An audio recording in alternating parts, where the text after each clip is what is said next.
मेंढक और बैल की कहानी में आपका स्वागत है। एक मेंढक अपने 3 बच्चों के साथ जंगल में नदी किनारे रहता था। उन चारों की दुनिया जंगल और नदी तक ही सीमित थी। बाहर से उनका कोई वास्ता नहीं था। खाते पीते बड़े आराम और मज़े से उनका जीवन कट रहा था। मेंढक हष्ट-पुष्ट था। उसके बच्चों के लिए वह दुनिया का सबसे विशालकाय जीव था। वह रोज़ उन्हें अपनी बहादुरी के किस्से सुनाता।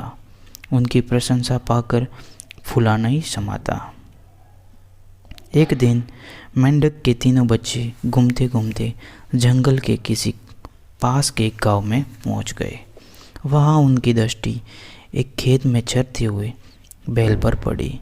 इतना विशालकाय जीव उन्होंने पहले कभी नहीं देखा था। वे कुछ डरे, किंतु उसके विशालकाय को देखते रहे। तभी बैल ने हुंकार भरी और मेंढक के तीनों बच्चे के डर के मारे उल्टे पांव भागते हुए अपने घर आ गए। बच्चों को डरा हुआ देख मेंढक ने कारण पूछा तो उन्होंने विस्तारपूर्वक बैल के बारे में बता दिया। इतना बड़ा जीव हमने आज से पहले कभी नहीं देखा।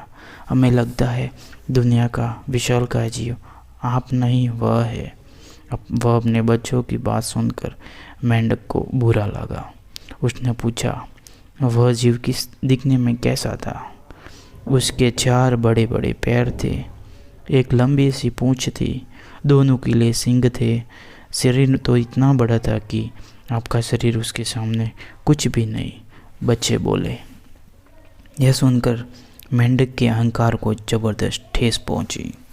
उसने जोर से सांस खींची और हवा भरकर अपना शरीर फुला लिया। फिर बच्चों से पूछा, क्या वह इतना बड़ा था? नहीं, इससे तो बहुत बड़ा, बच्चे बोले। मेंढक ने थोड़ी और हवा भरकर अपना शरीर फुलाया और बोला, क्या इतना बड़ा था? नहीं नहीं, और बड़ा। मेंढक ने जंगल के बाहर कभी कदम ही नहीं रखा था। उसे बैल के आकार का अनुमान ही नहीं था, किंतु उसने मानो जीत पकड़ ली थी कि अपने बच्चों के सामने समय को नीचा नहीं दिखाना चाहिए। वह जोर से सांस खींचकर ढेर सारी हवा अपने शरीर में भरने लगा। उसका छोटा सा शरीर गेंद के समान गोल हो गया, किंतु इतने पर भी वह नहीं रुका। उसका शरीर में हवा भरना जारी रहा। उसने इतनी सारी हवा अपने शरीर में भर ली कि उसका शरीर वह संभाल नहीं पाया और फट गया।